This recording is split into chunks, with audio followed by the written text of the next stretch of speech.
Hi అండి అందరికీ. ఈరోజైతే గిరి ప్రదక్షిణకి వెళ్తున్నామండి. ఇకైతే మేమైతే 2 గంటలకు స్టార్ట్ అయ్యామండి. వెళ్తున్నాము. చూడండి చాలామంది ఇప్పటికే నడిచేస్తున్నారండి. ఇకైతే అడివారం దగ్గరే బళ్ళవన్నీ ఆపేస్తున్నారండి. ఆటోలైనా, బళ్ళైనా ఏవైనా సరే. మేమైతే ఇదండి వెళ్తున్నాము.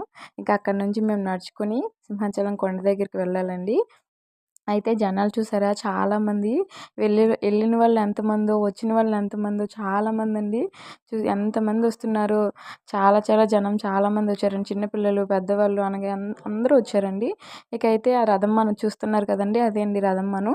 రథమ్మను దగ్గరికి వెళ్తున్నామండి. అక్కడైతే పులి వేషాలు అవన్నీ వేసుకొని కూడా కనిపించారండి. పులి వేషాలు గట్రా వేశారండి.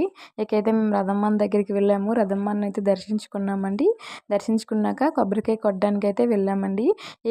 ఈ లైన్లో కొబ్బరికాయ కొట్టడానికి వెళ్ళాలండి. ఫస్ట్ స్టార్టింగ్ ఇక్కడ కొబ్బరికాయ కొట్టేయాలండి.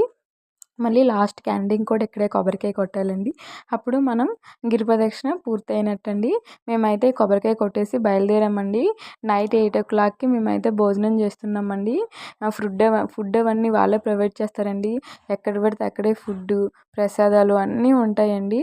అలా మేము ప్రసాదం అవి తినేసి అక్కడ నుంచి అయితే స్టార్ట్ అయ్యామండి. మేము సింహాచలం దగ్గరికి వచ్చేసరికి 1 గంట అయిందండి. ఇక నడుస్తూనే ఉన్నాము. మొహాలు అయితే నీరసంగా అయిపోయి 32 కిలోమీటర్లు కదండి నడాలి.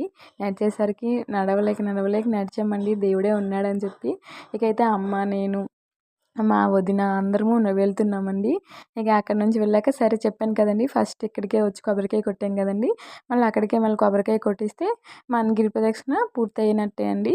ఇక్కడికి వచ్చి అయితే మేము కొబ్బరికాయ కొడుతున్నామండి. చూసారా తండ్రిని అయితే చాలా బాగా రెడీ చేశారండి. నేను కొబ్బరికాయ అయితే ఇక్కడ కొట్టేసి తండ్రిని దర్శనం చేసుకున్నామండి. అంతే అండి. నా వీడియో మీకు నచ్చుంటే ప్లీజ్ అండి షేర్ చేయండి, సబ్స్క్రైబ్ చేయండి, లైక్ చేయండి. Thank you.